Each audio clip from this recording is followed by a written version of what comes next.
Hello mga ka-abroad. Hello rin mga ka-ex-abroad. Isang magandang araw sa inyong lahat.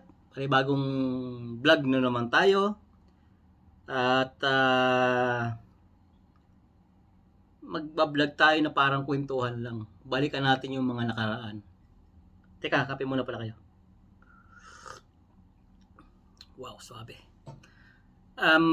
Naalala nyo pa ba yung huling Nokia phone ninyo? Ano yung modelo ng huling Nokia phone ninyo?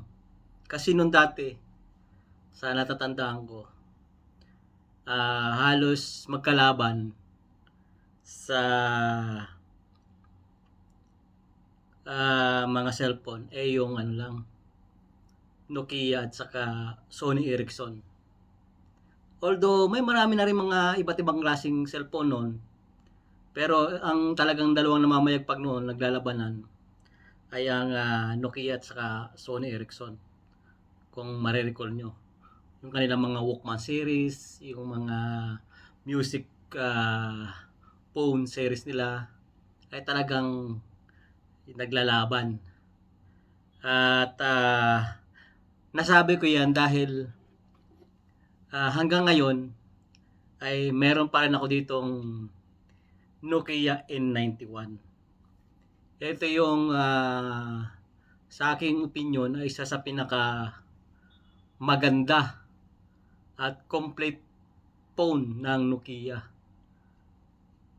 Dito yung camera, although 2 megapixel lang ito, pero nung panahon na ito, noong panahon na lumabas ito, ito yung ganito pala yung pixels ng mga camera ng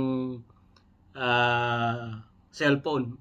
2 megapixels, 1 megapixel, pinakamataas yata nung 3. Hanggang sa yung E95 naging 5 megapixels. At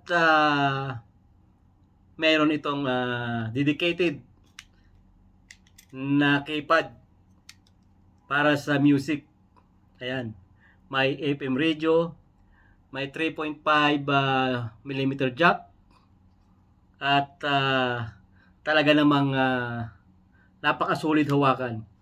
Yung bigat niya, tapos yung feel sa kamay ay talagang high-end na high-end yung datingan. So, ito yung ating pag-uusapan, ang main topic natin ngayon sa vlog na to.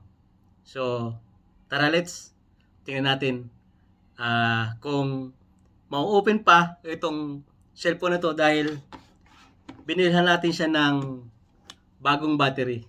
Ito yung dating battery niya. Kasi ito nakita ko nakasiksik doon sa mga pinaglumaan kong gamit.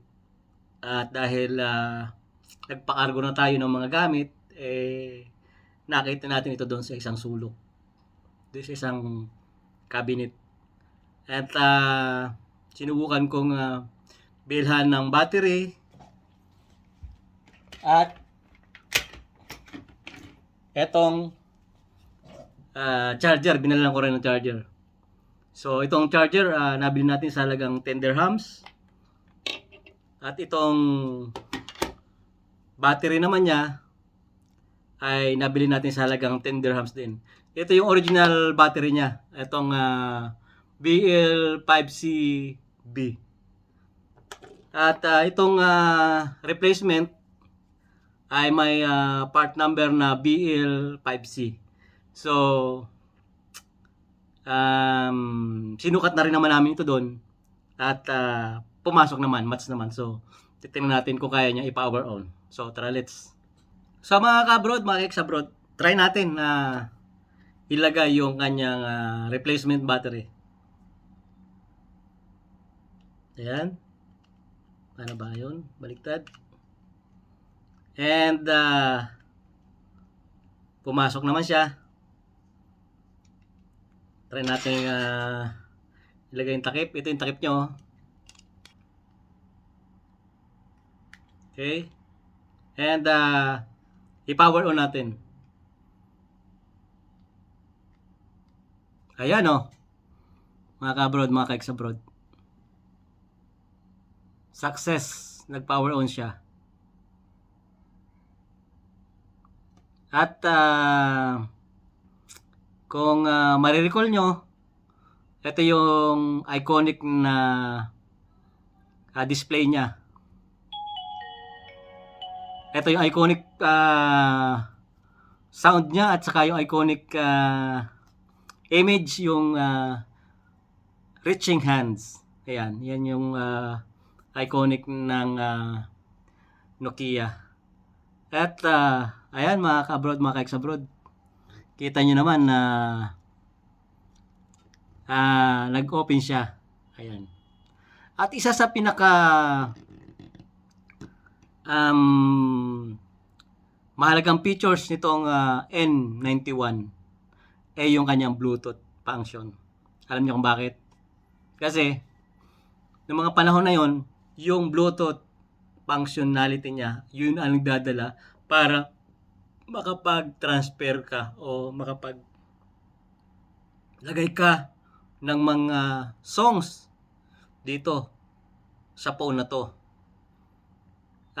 Minsan nga, inaabot na ilang oras bago makapag-transfer ng mga songs. Aba, nakita kayo ng kaibigan mo, pre, ano ba patingin nga ng playlist mo? Tapos, hanap ka sa playlist niya. Pasend mo naman itong kantang to. Pasend naman. So, open Bluetooth lang. Yun ang isa sa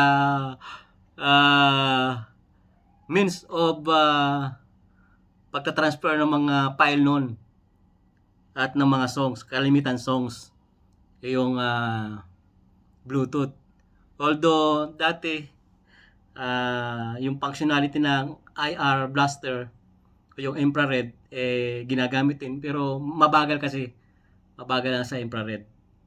So mas common na ginagamit yung sa Bluetooth. Ayan. So eto mga ka-abroad, mga ka-ex-abroad, sinasabi ko sa inyo, mayroon siyang sariling keypad ng music, para sa music. Ito, talaga namang napakaganda ng pagka-design. Ayan, oh. Di ba? Yung tunog na ng masarap pakinggan, yung ganon. Di ba? Yan mga ka-abroad, yan talagang nakakapagpa-remind sa atin ng mga panahon natin noon. Saka yung keypad na kulay, yung lighting sa keypad, napakagara mga ka-abroad, mga ka-ex-abroad. Tatry natin na lagyan ng SIM card at kung magagamit pa natin sa Pilipinas to, ay gagamitin natin. Kung hindi naman, ay itatago na natin bilang remembrance, safe keeping natin, at balang araw ito ay magiging vintage at siguro napakamahal na magiging halaga nitong cellphone na to. Ayan mga ka-abroad, mga ka-ex-abroad.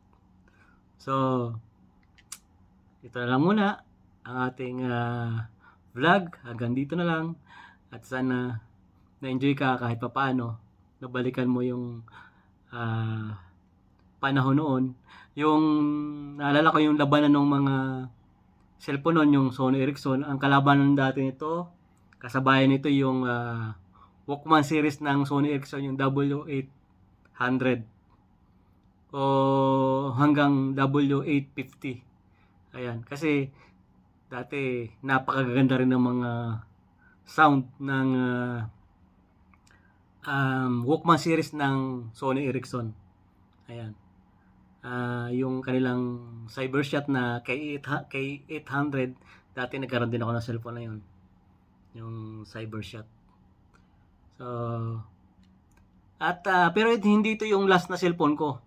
Ang last na cellphone ko, kung matatanong nyo, ay yung N93. Although nakahawak na rin ako dati ng N95, pero yung N93 talaga yung aking last cellphone. Pero ito lang yung aking naitabi. Kasi kalimitan, pag magpapalit ako ng cellphone noon, ay sinaswap ko. Nagkataon lang na nagandahan talaga ako dito sa cellphone na to. At sa halip na iswap ay bumili ako ng ibang unit. At talagang ni-retain natin itong cellphone na to. Kaya hanggang ngayon ay eto, okay pa rin siya at gumagana. So, muli, maraming salamat sa panonood and see you on the next. Bye-bye!